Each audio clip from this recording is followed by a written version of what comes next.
all right then. So Angus, what I like to do is I don't like to have too much of a massive chat before, because if I ask all the questions and then record it, I forget what it is that I'm supposed to be asking, and so I kind of miss the obvious things. But tell me a little bit about, well, tell us a little bit about what it is that you've been doing, what your history is, and we'll then move on to the AI stuff. Yeah, so I've been a developer. It feels like all my life. So I was first got interested in computers and software when I was 9 years old, and having a very socialist Scottish upbringing. My dad bought the computer because he thought it would get me ahead, but then didn't buy me anything to save any software onto, or any cartridges to plug into the thing, or any cassettes. But he did buy what me. Computer was it? It was an Atari 800 XL. Yeah. Okay. Which was great. It was like a better looking Commodore 64. Yeah, which I had. Yeah. But he did buy me a subscription to Computer and Video Games magazine. So it would come through, and I'd spend the whole weekend typing into this computer a game, and it was a one-hit thing. You had to type and then at the end you type, and the first thing that would come up would be syntax error, line 350, and that was it. So I'd type it all in again. So those were those magazines, weren't they, where you literally opened it up, and page 24 they'd have all of these lines of code, and but you couldn't go back and edit the code, could you? It was was it. Yeah. One thing. So I figured out quite early on that I had to read through the code first and then pick up any typos or errors that were in the code. So after doing that for a few months and kind of having to go over and over and over again, the satisfaction of type and run and it actually working, it was like, and then you got to play the game. Yeah, and then you switch it off because it's time to go to bed or something, and that's it gone. Yeah, I got all these computer and video games magazines with all the code in it, all edited and scribbled out, and notes taken on it. And I think I've been interested in computing since I was 9 when I got that computer.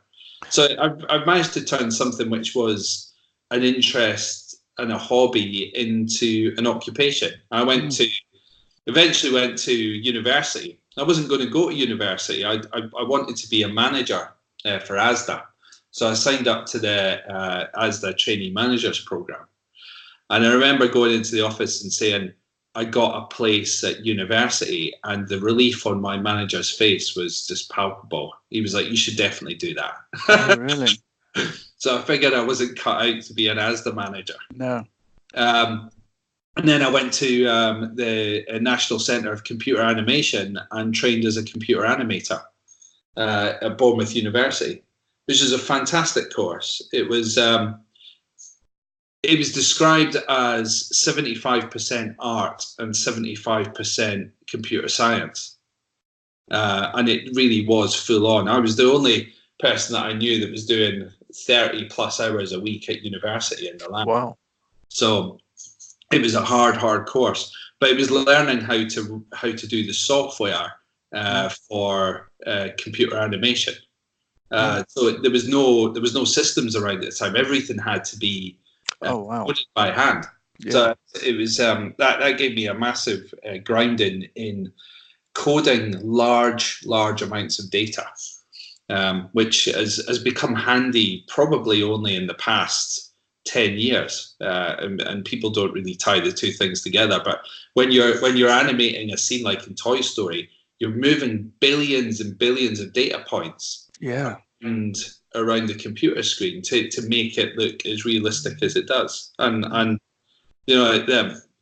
that's I'd say massively advanced in terms of the computer software design. That everything that's happening in computer visualization and the computer animation world is mind blowing. Because this is what Steve Jobs went into with Pixar, yeah. Yes, and actually John Lasseter, who's the founder of Pixar, was the visiting tutor on my course. So I met John Lasseter. Oh, wow. And the only thing John Lasseter had done at the time was his animation Luxor Junior, which was the lamp that kind of hops around, which was yeah. I remember seeing it and thinking, geez, that's just the most amazing thing I'd ever seen, because the only animation that was around at the time was the Channel 4 logo and the kind of Smarties advert and Money for Nothing by Dire Straits. So it was all very blocky and kind of, no one had done anything like that before. Well, my background, I was always interested in the art side of it, and more than the computers. And the computers were really just a tool. And after university, there wasn't really a computer animation industry. And I couldn't really afford to work for free, which a lot of people were doing. So there was quite a few people, and the people who've become successful. I mean, some of the people I was at university with are working for Industrial Light and Magic, and they're doing all the special effects on, for Disney and all of these things.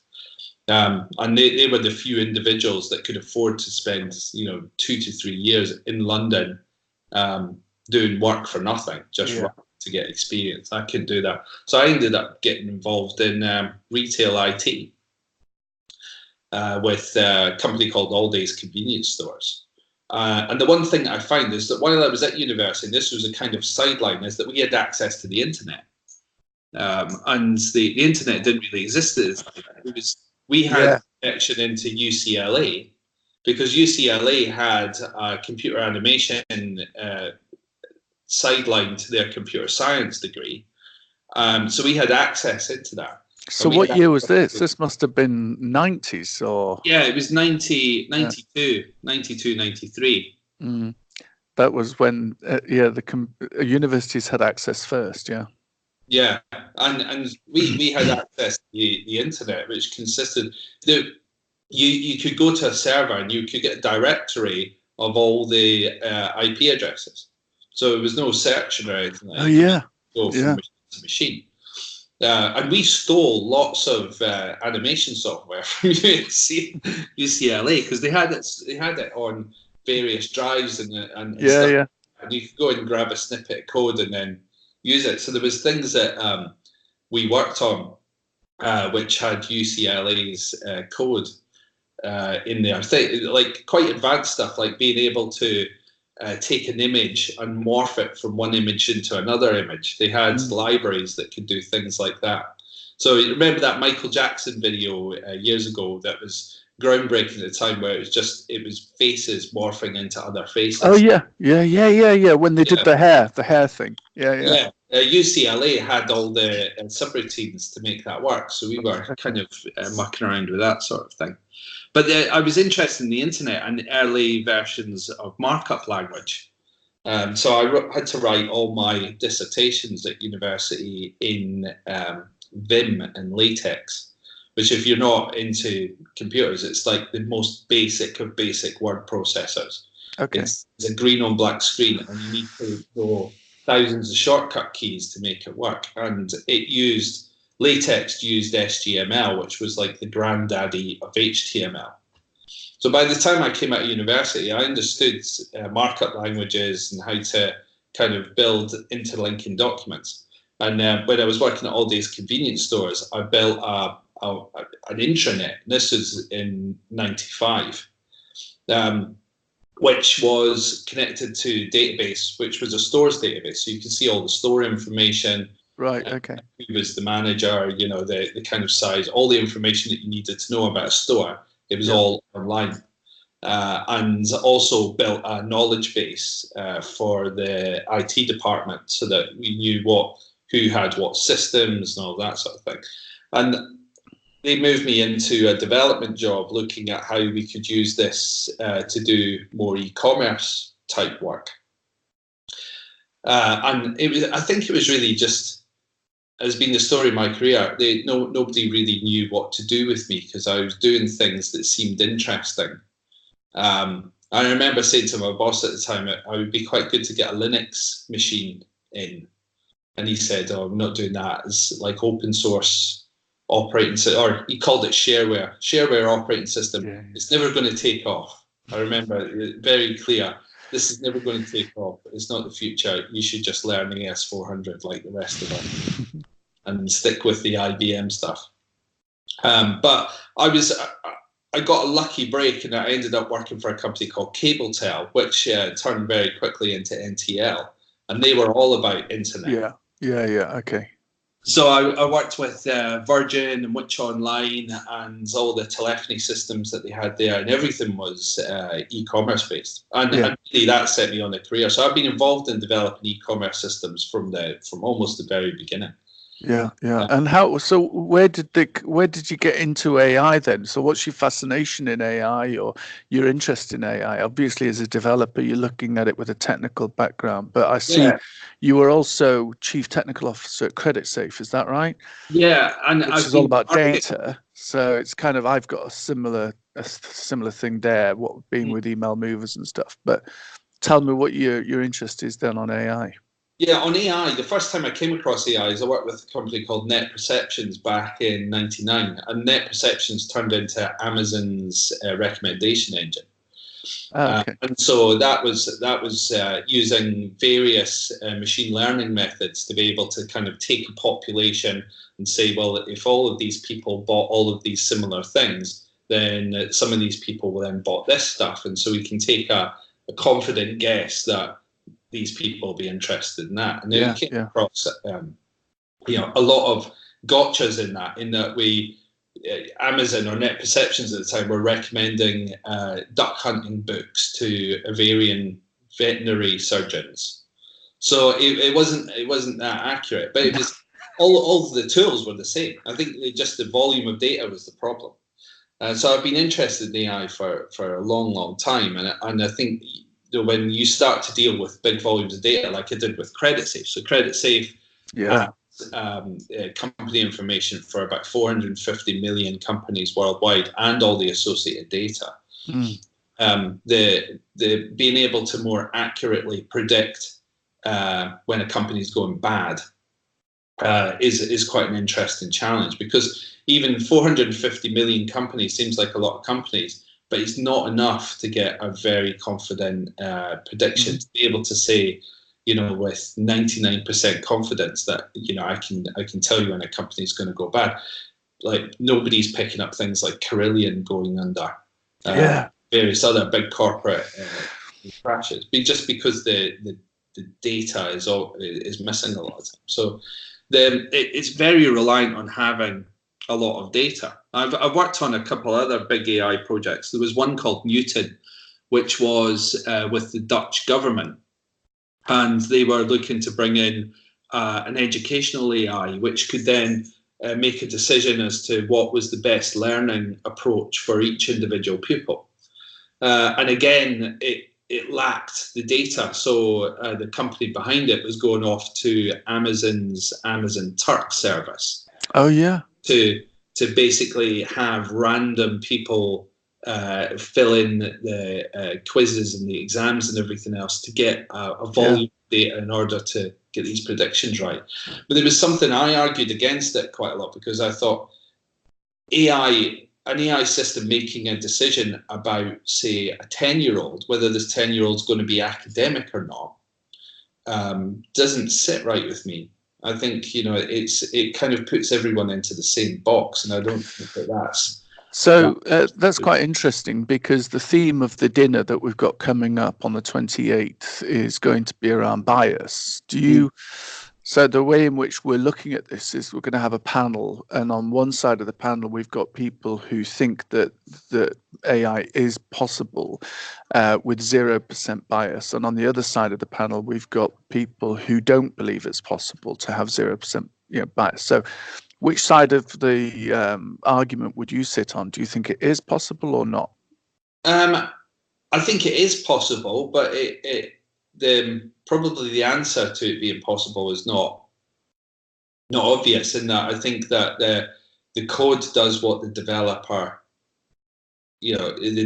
comes up with. Mm-hmm. So if the developers are biased or are not got like a holistic view of the problem that they're addressing, then the code will be biased. And it's the same. It's a coding problem right across the board, because there's a lot of argument: is code law? So if I write an algorithm, does that algorithm stand up in court if there was going to be something wrong with it? Does that lay out the law, especially when code is dealing with contracts, or code is dealing with decisions about people in general. I mean, this is I think the thing that's quite interesting about one of the debates that I've gotten involved with automated cars is that there seems to be a situation, because of the software in the cars, that if the car is to make a decision as to whether it's going to have a crash or drive off the road, it'll drive off the road, especially if it doesn't recognize that there's a person there. The problem with that, I think, is that the definition of a person is a 45-year-old white male. So the car is going to run over everyone else. And funnily enough, it didn't detect a black person as a person.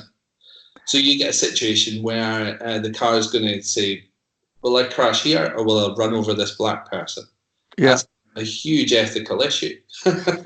So I don't know whether or not, have you come across the book Hello World by Hannah Fry? Yeah, but I haven't read it. Yeah, so she talks about this decision that Mercedes made, where they actually said that the car was going to, I'm just looking to see if I find the name of the guy, but basically after a lot of a lot of secrecy at a particular press release, the spokesman from Mercedes, I think he was the person responsible for artificial intelligence and autonomous innovation within the company, said the car will always try to save the occupant. And it will not look to save anybody else. And this obviously brought gasps from the audience of reporters, and they were like, "What? No, it should be crashing into walls. It should be, it should be trying to avoid the people on the pedestrian crossing or the group of people on the pavement."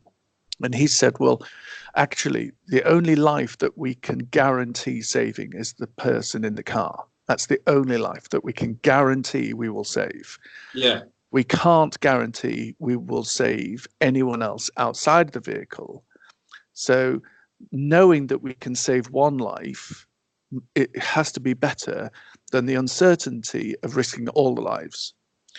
And it obviously brought, it brought a lot of... because I mean, that's almost an argument against ever having an autonomous car, because a person driving a car will weigh up all that situation and make a split-second decision, and not always know why they made the decision that they made, because it's happening subconsciously a lot of the time, and that's where AI doesn't do that. It's the same with the AI system that was in the 737 Max. It's making a decision based on one input, and even though the decision's wrong, that's overriding the pilots, who obviously know something's not right. Yeah, and that's been a huge issue, hasn't it? Yeah. Well, yeah, especially in a plane, because you can't afford things. You can't afford the plane to be going, well, no, the pilot's wrong, so I'm going to do this. Yeah. And this is where we're almost getting ahead of ourselves. I think where AI works really well is when you've got big statistical problems. Yeah, I can see. Yeah, especially in large amounts of data. Yeah, large amounts of data, and you're trying to figure out, like in medical situations. The guy that owns CreditSafe also has an AI company in Norway, which is looking at prostate cancer. Which is something that's affected his family, and he's put quite a lot of money into this. And they have the medical records of all Norwegian men, and they're able to kind of look at the probabilities of people getting prostate cancer, so they can catch it early. But also looking at the genetic profiles and all of the other associated medical information, they're starting to see insights as to lifestyle and other factors which lead you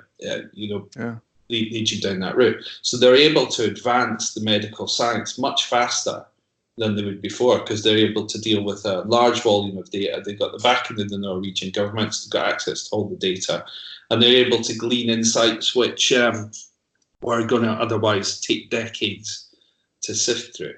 So in that situation, I think there's a huge advantage to AI.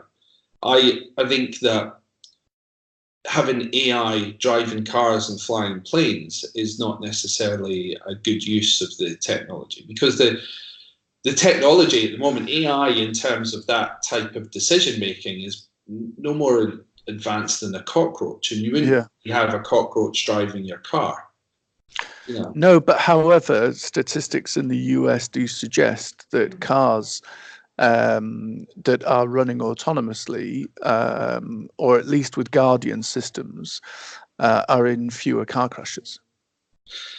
I think if everything on the road was being driven, then that makes sense, because you can stop bottlenecks, you can do all sorts of things. But the minute you have one rogue person who's driving along a Morris Minor, it kind of breaks things. So I think when the transportation issue is something different. Yeah. And I think it involves us, getting into like kind of hyperloops and things like that. Yeah, I think they're really great ideas, because you can get everybody onto a mass transit system, take them a place, and go somewhere else. But humans aren't allowed to interfere with the controls of the vehicle whilst in the loop. Yeah. Well. Yeah. Listen, Angus, you're coming along to the dinner on the 28th, aren't you? Yes, I am. Yeah. Yeah. It's going to be great to see you again. You were at the one last month, weren't you? Yes. Yeah. I just it kind of popped up and looked interesting. So I thought I'd take a punt and come. Now you're coming again. That's great. Well, thank you very much indeed for taking the time to talk to me this morning. I look forward to seeing you on the 28th, and it's nice that this video system that we're doing here gives the members of the group on Facebook a chance to see people in their homes and listen to what it is that they're doing and all that kind of stuff. So I appreciate your time this morning. Thanks, Duncan. Cheers. All right then, Angus. Cheers. Bye. Cheers.